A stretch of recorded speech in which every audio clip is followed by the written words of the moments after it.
showing we don't need roads. Jamie, seriously, so good to see you again, man. I got a bunch of questions. I'm going to jump into this. Obviously for Tom Clancy fans, they know that this is based on one of his most famous novels. But I kind of wanted to reverse the idea of the adaptation because you've been in so many incredible projects. If you could see one of your past films turned into a novel, which one do you think would be the most fun to read? Would you be most interested in actually reading? Fiction, right? Sure. Yeah. Well, I was going to say there's some pretty non-fiction ones that would be pretty interesting. Either one, honestly, I'm down either way. Whichever one you think which would kind of keep you the page turning, I guess. I think the Fantastic Four non-fiction would be interesting.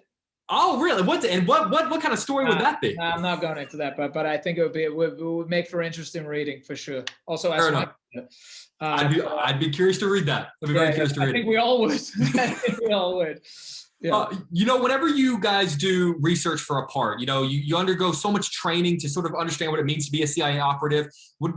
Is there any part of you when you come out on the other side of this thinking like, yeah, like I could do that. I have what it takes to do this. No.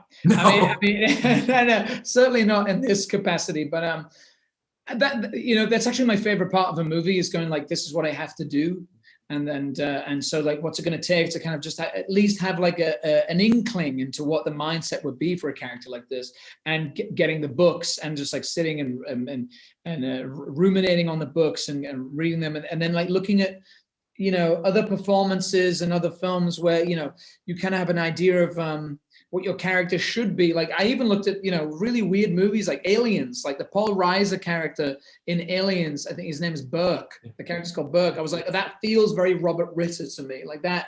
And it's also part of my history. It's in terms of my movie experience, and it's so you're always like you're pulling from different places, and I mean, I can't imagine being a CIA agent or operative is particularly fun. That Paul Reiser comparison is fantastic. So honestly, kind of extending on what we were talking about, you've played so many different roles where you've had to do different research for different professions, whether it was, a songwriter or a dancer or, CIA operative.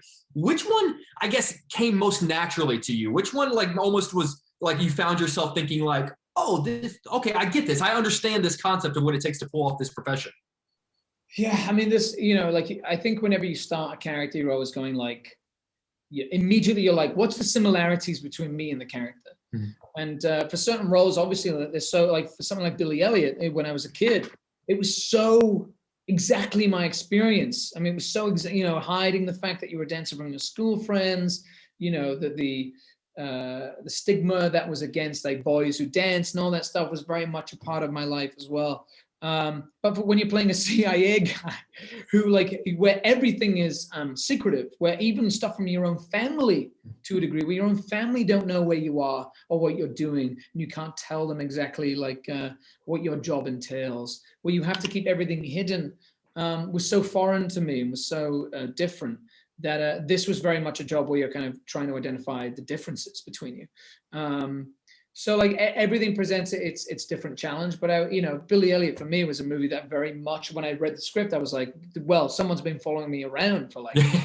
They get it. Happy 21st anniversary on that, by the way. And as I know, right? 21 isn't that crazy? It's crazy. It's still beautiful. It still holds up. I have two children. That's crazy. That's crazy. Have they seen it yet?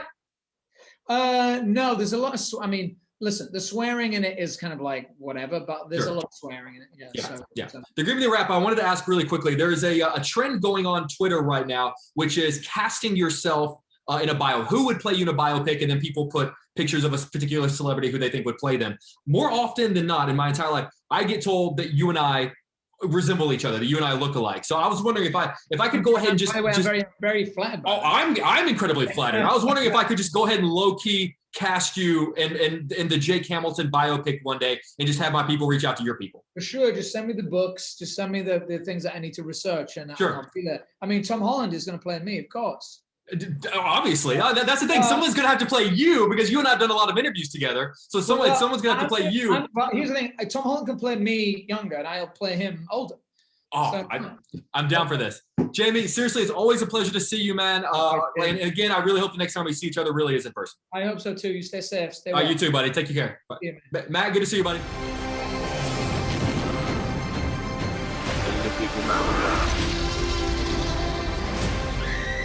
going. We don't need roads.